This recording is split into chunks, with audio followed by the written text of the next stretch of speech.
Sveiki susirinkę prie savo išmaniųjų įrenginių ir televizorių ekranų ir šiandien mes esame susirinkę čia, Ukmergės rajone, įmonėje USMA, kur kartu su USMA Rally Ukmergė organizatoriais aptarsime būsimas varžybas, kurios jau visai netrukus artėjantį savaitgalį nugriaudės čia, Ukmergės ir Molėtų apylinkėse. Tai mūsų šiame pokalbėje turime svečius, tai varžybų organizatoriai Ernesta Globytė, Dovydas Ketvirtis, Rokas Stepanavičius ir varžybų vadovas Darius Šileikis. Tai Ernesta, gal pradedam nuo tavęs ir prisiminkim rally, kuris pernai sugrįžo į šitą regioną, tai po ilgos pertraukos iš ties sugrįžo ir ar galima sakyti, kad sugrįžimas pranoko jūsų kaip organizatorių lūkesčius? Manau, kad tikrai drąsiai galiu teikti, kad taip, nes aš asmeniškai nesitikėjau, kad viskas taip gerai gausis. Tai dedam labai daug vilčių ir pastangų, kad šiemet vyktų viskas tik geriau ir sklandžiau. Organizuodami apskritai įsivaizdavote, kokią peklą brendat. Rally organizuoti nėra tikrai lengviausia užduotis. Tikrai turėjom galbūt suvokimą, kad tai reikalauja labai daug darbo, bet kad tiek ir taip ilgai ir tiek daug žmonių reikia, kurie prisideda ir visą tai padaro, tai tikrai neįsivaizdavom. Todėl šiemet irgi viskas gerokai aiškiau atrodo ir šiuo klausimu. Ar buvo momentų jau po pernai ralio, kad pasakėt, kad tais metais šito dalyko daugiau nekartosim? Ar kažką patobulinat, ką išėmėt iš ralio programos, ar kažką kaip tik dadėjot čia? Iš tikrųjų gal vėl nuskambės taip keistokai, bet nieko neišėmėm, nes nuo mūsų akim viskas buvo padaryta gerai ir teisingai. Ir bus dalykų, kurie bus patobulinti, nes kiekvienais metais, manau, tikrai ieškosim, ką padaryti vis geriau. Tai šiemet taip pat bus staigmenų. Dariau, klausimas tau, šitas ralis yra ne tik Lietuvos ralio čempionato etapas, bet įgavęs yra ir statusą kandidatinių FIA European Rally Trophy varžybų. Kas tai yra per reikalas, kas tai yra per... Tai yra varžybų serija Europos nacionaliniuose čempionatuose, įkomponuotus nacionalinius čempionatus, tam, kad organizatoriai, teisėjai, personalas, visas aptarnaujantis personalas galėtų ruoštis kilti aukščiau. Tai yra Europos ralio čempionatą, tai toks yra pereinamasis, kaip čia pasakyti, etapas, kur atvažiuoja stebėtojai, reikalingi tam tikri nauji dalykai, ko, pavyzdžiui, nacionaliniam čempionate neturim, pavyzdžiui, aplinkosaugos delegatas, nes turim atitikti daugiau standartų. Tai yra varžybų serija sukurta tam, kad organizatoriai, visas personalas jau pratintųsi prie aukštesnių standartų, kurie yra Europos ralio čempionato lygmenyje. Ir turbūt tai veda į tai, kad kažkada tas organizatorius turi tą viziją savo etapą padaryti jau tą europinį, jau tikrą čempionato etapą. Taip, čia aišku daug dalykų priklauso, nes turi būti iš valdžios, savivaldybėse turi būti didelis palaikymas visokia prasme. Tai yra finansinė, komisijų įvairių, organizatoriaus pasiryžimas, nes darbas jau dar vyksta ruoštis kitam etapui, dar neprasidėjus sekančiam etapui. Daugybė yra darbo, tai plus yra geografija, lokacija, nes reikalingos nakvynių kiekis, tai čia daug dalykų susideda į tą lygį, bet paruošti nacionalinį čempionatą į Europos ralio čempionatą, tai taip. Tai yra toks lygis, kur tu jau apšyli kojas ir žinai, ko tikėtis. O ar sportininkam yra kažkokių pokyčių, kad tas etapas jau yra pritrauktas prie, sakykime, kandidatinių tokių varžybų? Sportininkam nelabai jaučiasi. Tiesiog pati renginio kokybė. Tai yra jau nebe tik varžybos, ką ir šiaip mes turim Lietuvoje, nebe tik varžybos, tai yra renginys. Nes tu turi atitikti ne tik sportinę dalį, kaip daug kas galvoja, nors tai yra sportas, bet ne tik sportinę dalį, tu turi atitikti renginį. Tai yra viešumas, tvarumas, bendruomenių įsitraukimas, daug dalykų, kas įeina, ko mes nematom dažnai atvažiavę į ralį. Tai žiūrovai dažniausiai nepastebi, bet jau dirba tam tikros socialinės grupės žmonių. Ta socialinė grupių įtrauktis yra tvarumo rūpestis. Pavyzdžiui, mes šiais metais rūpinamės ne tai, kad būtų tiesiog konteineriai serviso parke, bet turi būti metalui, bamperiui, akumuliatoriams, padangoms, alyvams, jau tokie konteineriai. Tai tas yra mažai pastebima, bet yra... Kokybinė kartelė bendrai kelia visą. Taip. Pakalbėkim šiek tiek apie pačius dalyvius ir labai džiugu matyti, kad dalyvių sąrašas pildosi ir užsienio sportininkais. Tai Roko norėčiau paklausti, ar sudėtinga į Ukmergę pasikviesti tuos žinomus užsienio sportininkus ir ką reikėtų galbūt bendrai Lietuvos ralyje daryti, kad mes turėtume galimybę į renginius pasikviesti tas garsias pavardės, nes, kaip prieš tai minėjom, privačiam pokalbiui, iš tikrųjų įmanoma prisikviesti juos, tik labai svarbu datos, ar ne? Taip, būtent, iš tikrųjų padėjom nemažai darbo, pateikėm nemažai pasiūlymų sportininkam iš užsienio, bet kertinis momentas galbūt yra, kad mes sužinom mūsų visų Lietuvos ralio čempionatų datas šiek tiek per vėlai, o didelės komandos jos planuojasi tos dalykus gerokai iš anksčiau, metų pabaigoje arba naujųjų metų pradžioje. Tai aš manau, reikėtų kažkaip tai pagalvoti federacijai, gal kažkokiu būdu įmanoma būtų tas datas patvirtinti šiek tiek ankstėliau. Suprantu, kad tai yra sudėtingas darbas, bet, verta pabandyti, nes turėjom nemažai interesantų, bet tie interesantai pasitikrinę savo kalendorius davė neigiamus atsakymus vien dėl to, kad kirtosi su jų testų programom arba kitom varžybom. Džiugu, kad keli sportininkai iš užsienio pasiryžo atvykti ir papuošti renginį, nes tai vis tiek yra VRC 2 klasės vienas iš tokių kylančių žvaigždžių, jaunas prancūzas, jisai yra remiamas Prancūzijos federacijos, tai žiūrėsim, kaip jam čia seksis. Gaila, kad viskas, kaip sakyt, jam Italijoje baigėsi ne taip, kaip jie tikėjosi, tai dabar turės daug darbų būtent šitoj teritorijoje, nes automobilis atvažiuoja šiek tiek aplamdytas, bet tai Dovydas suteikė visas sąlygas jiem atstatyti automobilį čia ir tikimės pamatyti į startą. Ir mes kalbam apie Artūrą Pelamurg. Kaip užsimezgė apskritai pažintis su juo ir kaip pavyko įkalbėti? Tai čia galbūt mums padėjo praeitų metų važiavimas Hyundai automobiliu, nes ryšiai gamykloje yra likę. Tai tiesiog aš kreipiausi į gamyklą, buvo interesas pakviesti galbūt VRC klasės automobilių, taipogi ir Rally 2, tai gavom atsakymą, kad jam būtų įdomu, nes jisai nori pasiruošti Estijos raliui. Tai taip vyko komunikacija ir kaip sakyti, ir priėjom kažkokius vaisius. Tai visada norisi į renginį pakviesti tų garsių žmonių, kad ir mes lietuviai galėtume pamatyti savo važiavimo lygį, kad jie galėtų pamatyti, kaip pas mus organizuojami raliai, nes jie tikrai ganėtinai kartelė yra aukštai. Tai ir šiaip tiesiog pareklamuoti Lietuvą ir pasidžiaugti visą šitą šventę. Dariau, ar įmanoma iš tikrųjų tokia vizija, kad kalendorių turėti šiek tiek anksčiau, tai palengvinant darbą, sakykime, organizatoriam, nes turint tikrai garsių pavardžių ralyje, ką atsimenam nuo Mažeikių ralio, kai atvažiavė Sapeka Lapė, koks buvo ažiotažas, ar įmanoma organizatoriams suteikti tokią galimybę turėti tų svečių, kalendorių sudėliojant kažkiek anksčiau? Tai įmanoma, čia iš tikrųjų daug kas priklauso nuo savivaldybių, būtent planuojant kalendorių, tai kada jos organizuoja miesto šventės ir panašiai, bet pavyzdžiui, jeigu tikėtina kitais metais būtų Europos ralio taurės etapas, tai ta etapo data yra anksčiau patvirtinama nei mes nacionaliniame čempionate, nes mes lipdom kalendorių pagal Europos ralio taurės etapus. Tai jeigu neklystu, mes jau turėtų teikti paraišką į Europos ralio taurės spalio pabaigoje ir patvirtinama yra lapkričio viduryje. Viskas pakankamai anksti vyksta. Taip. Ta prasme, suplanuoja pradžią VRC, FIA, tada RC ir tada Europos ralio taurė. Ten dar aplinkinius kitus čempionatus mažus, ten, kas Europoje vyksta, ten eko raliai visokie panašiai. Tai į savivaldybės reikia belstis iš anksto. Taip, čia savivaldybė jau kokį spalį reikėtų belstis jau šito klausimu. Ernesta, klausimas tau kaip organizatoriui. Šiemet teko pasibelsti ir į Molėtų rajono savivaldybės duris. Kaip priėmė Molėtai? Molėtai priėmė iš tikrųjų labai svetingai, bet tai nebuvo, vadinkim, planuotas žingsnis. Tiesiog komandos nariai, kurie yra atsakingi už greičio ruožų parinkimą, visiškai atsitiktinai užklydo į labai gerą greičio ruožą ir supratę, kad tai yra Molėtų rajonas, nusprendė pasibelsti į Molėtų rajono savivaldybės duris. O kaip žinia, jie yra labai svetingi autosportui, kadangi vykęs ne vienas ralis jų savivaldybei, tai taip gavosi iš netikėta graži draugystė. Dariau, papasakok šiek tiek apie visą ralio maršrutą. Mes turėsim 15 greičio ruožų ir 134 sportinius kilometrus. Tai kuo skiriasi tas maršrutas nuo pernykščio? Kas naujo, seno, apsukto ar visai nevažiuoto laukia?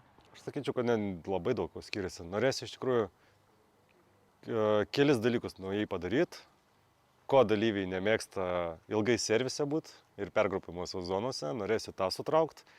Norint tą padaryti, reikia imtis kelių dalykų. Arba samdai daug brigadų teisėjų, kad mažiau persimetimų būtų, bet tai įtakoja labai daug personalo kiekį, nes su teisėjų brigada tai neapsiriboja. Reikia ir apsaugos kitos dar, greitųjų, gaisrinių reikia, evakuatorių.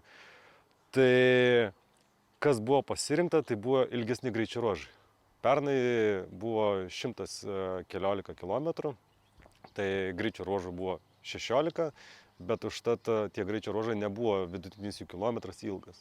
Šiais metais mes turim ir 18, ir 16, ir 14 km, ir 15, daug ilgesnių greičio ruožų. Pirmą dieną tokie apšilimų yra, trumpi greičio ruožai, tam, kad nes norisi išlaikyti dalyvių kiekį antrai dienai, nes visi žinom, kad ilgesni greičio ruožai, didesnis kiekis kilometrų įtakoja.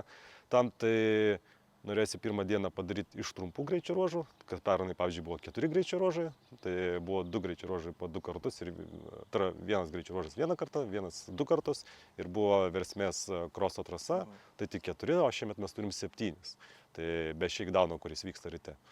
Tai labai daug, tai sutrumpinta serviso zona, pergrupimo zonos, ilgesni greičio ruožai.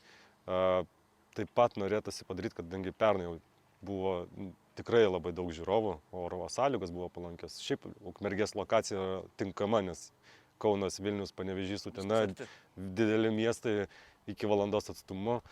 Tai norėjusi, kad žiūrovom tai būtų patrauklus ralis, tai greičio ruožai taip suplanuoti ir kryptis jų net suplanuotos ir kilpos jų suplanuotos, kad realiai žiūrovas šeštadienį gali pamatyti visus greičio ruožus. Oho, čia labai ir penktadienį.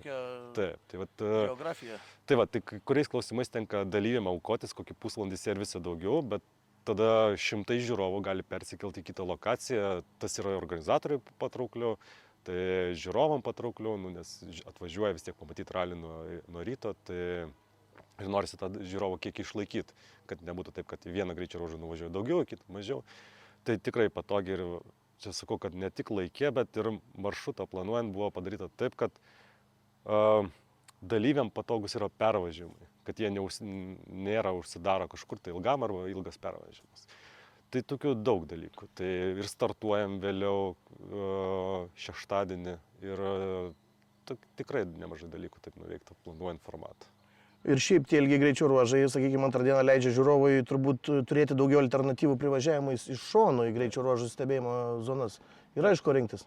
Taip. Tai mes iškart sakom, kad rekomenduojam žiūrovams stebėti žiūrovų zonose. Jų šiemet yra 2. Tai 8-10 greičio ruože ir 12-14. Tai net žiūrovai gali iš vienos žiūrovų zonos persikelti į kitą laisvai. Ir yra organizatorių nurodytos rekomenduojamos stebėjimo vietos. Jos yra saugios visos, tai nors vietų žiūrėti raliai yra daug kur, bet mes negalim nurodyti tokių vietų, kur yra nesaugu arba privažiavimo nėra. Tai tos vietos yra, kai kurios tai tu užsidarai visam greičio ruožui, bet mes žinom iš pernai metų, kad tose vietose bus 100 žmonių. Tai pavyzdžiui, kaip ir GR9 prie ežero, pats pernai ten irgi filmavai, tai žinai, kad ten jeigu atvažiavai, tai užsidarysi jau visai dienai. Bet verta dėmesio vieta, jinai saugi vieta. Tai žiūrovams tai rekomenduoju rinktis arba žiūrovo zonas, arba rekomenduojamas vietas. Kitur reikia atsiminti, kad yra nesaugu, nes tų vietų, kaip ir sakiau, yra daug įdomių, bet mes jų nerodom, nes tai yra tiesiog pavojinga stebėti. Nes niekas nesuvaldys, o žiūrovų, kuris galbūt pats nesupranta iki galo, kaip tas ralis ir kokiu principus vyksta, ir kada jis saugus, kada ne. Nes ne visi žiūrovai atvažiuoja su didelė patirtim stebėti, atvažiuoja tiesiog arba vietiniai ateina žiūrėti ralio varžybas, kurie nežino gal kaip sportinio automobilio fizika veikia, čia daug dalykų. Dar kalbant apie greičio ruožus, čia turiu klausimą, pastebėjom, kad abiejų dienų pirmieji greičio ruožai driekiasi miškingom vietovėm. Ir tik vėliau išeina į atviresnius kelius, čia gal atsibūdimui, kaip tik sportininkam abiem dienom, kad siauriausias tokias rimčiausias atkarpas iškart serviruoti abiejų dienų startui. Tai šeštadienis gavosi dėl to, trumpas greičio ruožas, fainas greičio ruožas ir nedarysi jau šeštadienio dienos eigoje trumpo greičio ruožą. Nu, tai norėsi padaryti apšilimui, apšylį ir važiuoji ilgesnis. O penktadienis tai norėsi aplipdyti formatą taip, kad dalyviai, vat, būtent kaip ir sakiau, su servisu, jie mažiau praleistų servise ir taip važiuotų. Tai taip savaime pagal formatą dėliojant taip gausi, kad pirmasis greičio ruožas, rimčiausias greičio ruožas turbūt penktadienį, taip aš taip sakyčiau. O tiems, kurie turbūt nori labai paprastai viską pamatyti, bent jau kažkokią dalį, tai turbūt Versmės trasa ant to legendinio kalno, nuo kurio viskas matosi, atėjai, įsikūrėjai. Tai iš tikrųjų pirmas ketvirtas greičio ruožas yra mažiau parankus žiūrovom, nes ten yra realiai du privažiavimai. Tai vienas nuo miesto per upelį, kai senais Aukštaitijos ralio laikais, kai vykdavo aplink Lietuvą, apie Aukštaitiją, tai senieji vilkai žino tą greičio ruožą, tą atkarpą, kur turi pervažiuodavo lenktynininkai per upelį. Tai realiai yra tik vienas privažiavimas, į pirmą ketvirtą toks patogesnis. Bet žiūrovom tai rekomenduoju rinktis 2, 3 ir 7, nes yra vienas prie kito. Tai pavyzdžiui, į 3 pro Jasiuliškių kaimą, tada galima pro tą patį Jasiuliškių kaimą nuvažiuoti į 2, 5 greičio ruožą ir ten jau ta Vidiškėse esanti Versmės trasa, nu ten žiūrovas gali 3 greičio ruožus pamatyti pravažiavęs 10 km. Realiai tai čia labai patogiai. Ten mineralio visas čempionatas gali vykti toje lokacijoje. Vienas greičio ruožas turi labai nemažą asfaltinę dalį. Ar ateityje galbūt tas asfalto procentas galėtų didėti, ar čia yra apylinkėse tų asfaltinių įdomių kelių? Nežinau, čia labai sunku atsakyti, nes to asfalto ne visada norisi, nes jį labai sunku, asfaltinė atkarpų nelabai norisi, nes labai sunku įkomponuoti, nes tai turėtų būti dažniausiai greičio ruožo atkarpa prieš servisą, tam, kad lenktynininkai nesudėvėtų padangų ir po to žvyrinės atkarpose nepaleisi sudėvėtam padangų. Tai čia tiesiog patiko ta atkarpa, nes konfiguracija, ten per nedaug žiūrovų atvažiavo, tai asfaltinių atkarpų tikrai yra nemažai, bet čia labai sunku jas įkomponuoti žvyriniam ralyje tiesiog jas. O šiaip uždaryti kelią asfaltinį, kuris yra daugiau mažiau labiau civiliškai apkrautas, šiuo atveju tarp Želvos ir Balninkų, sudėtingiau yra, ta prasme, kad reikės nukreipti kažkur visą srautą viešo eismo?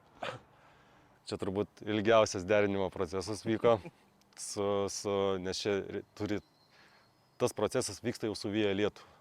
Tai tu užtari magistralinį kelią, nors atrodo 500, bet tu ir 10 metrų užtverdamas kelią, keliom valandom procesas toks pat bus laiko tarp. Tai daug darbo, bet viskas padaroma. Ir tikėkime verta. Kiek dar neišnaudoto potencialo turi Ukmergės regionas? Daug, tikrai daug. Tai po kelių metų galim tikėtis naujų teritorijų? Jo, nes mes realiai su raliu net nelendam į šiaurinę dalį. Realiai viskas pietinė yra daly. Taip, jeigu Ukmergė, tai viskas. Dar žinant, kad ir Molėtai jau yra. Pernai Anykščiai buvo, tai viskas tvarkoja su valdybėm, tai tikrai potencialo yra. Perikim šiek tiek dar prie organizacinės dalies. Tai Ernesta, kiek žmonių dirba šitoj organizaciniai komandai? Aš įsivaizduoju, kad skaičiai ten dideli ir galbūt galutinė net ir nėra tokia, ar ne? Galutinė tikrai nėra, nes tų žmonių visi eigoj padaugėja ir atsiranda ir kažkas prisideda savo pagalbą, tai tikrai nepasakysiu, bet daug. O sunkiausias procesas visame šitame reikale yra kuris varžybų organizavimo etapas? Kad visi turbūt turi tam tikrų savo niuansų, kur yra sunku, nes ar greičio ruožus surasti, ar suderinti su savivaldybėm, ar gauti leidimus, ar įrengti ralio štabą ir sukoordinuoti visus ten dirbančius žmonės, visi yra sunku savaip. Tai kažko irgi neįskirsi labai. Ralis pats bendrai trunka sportinė prasme, 2 dienas, sakykime, visą renginio prasme 4 dienas. O kiek trunka tas pasiruošimas? Vat kada po pernai metų, jau pabaigus ralį, pradėjo dėlioti pirmosius štrichus šių metų ralį? Tai ko gero, pirmas štrichas yra paraiškos pateikimas, tai iki lapkričio 1 dienos. Tai tada jau prasideda. Jūs patys esate lenktynininkai, ką tai keičia organizuojant ralį? Rokai, gal tau klausimas? Kaip lenktynininkui? Ką keičia organizuojant ralį patiems būnant dalyviams?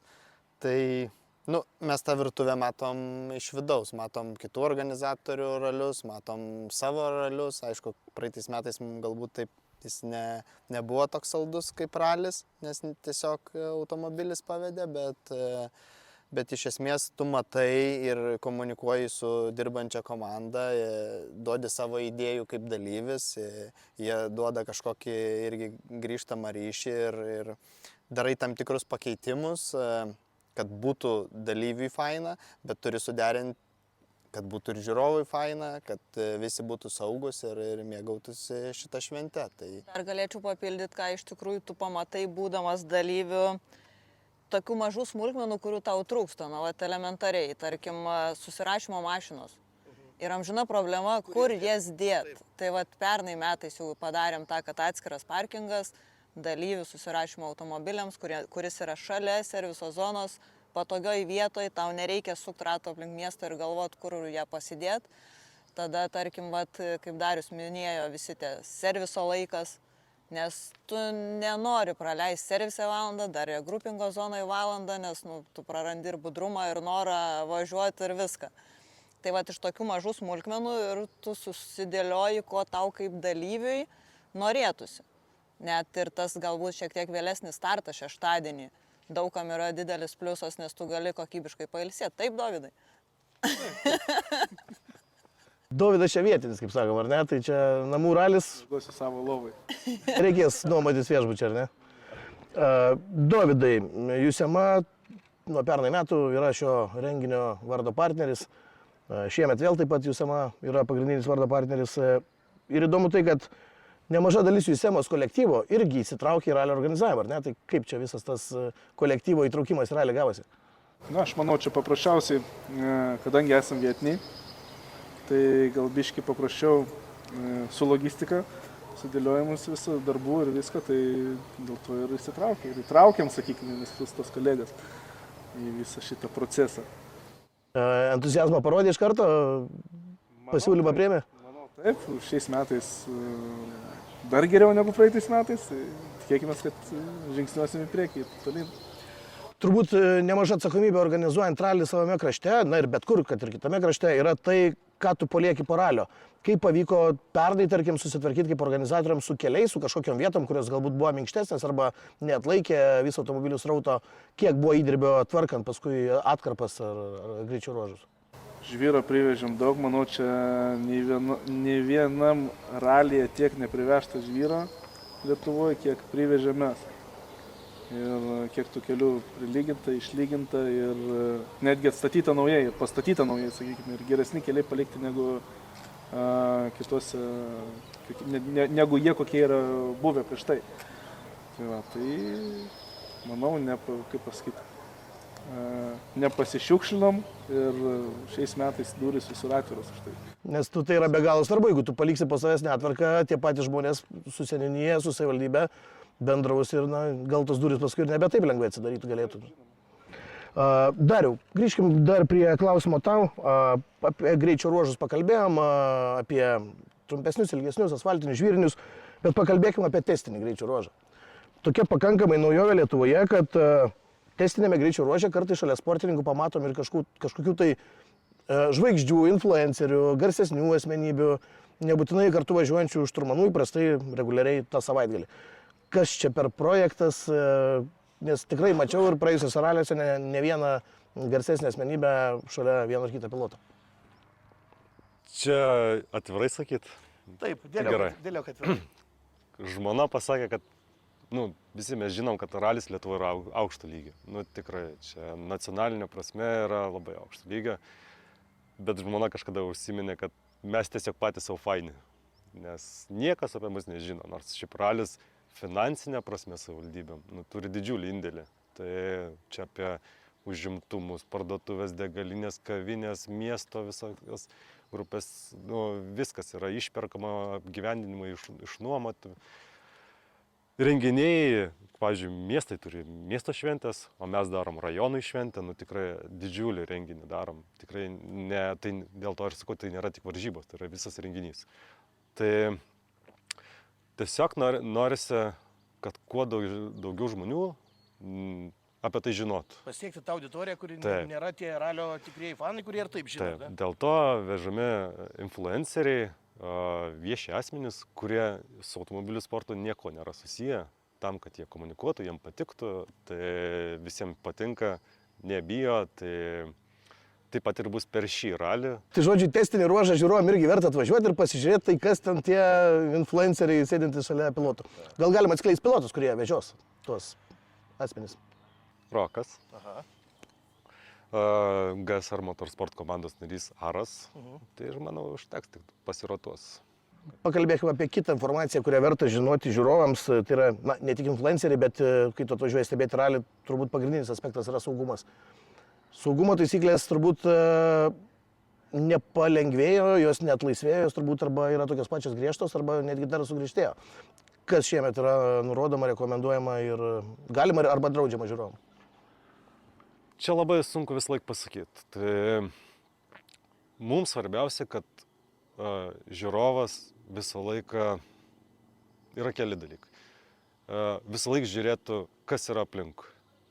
Ar yra kur medis, ar jeigu tu jau sugalvoji stovėti pavojingai, ar yra atsitraukimo kelias. Aš jau nekalbu apie tai, kad nestovėt, bet visi mes žinom, kad to neišvengs.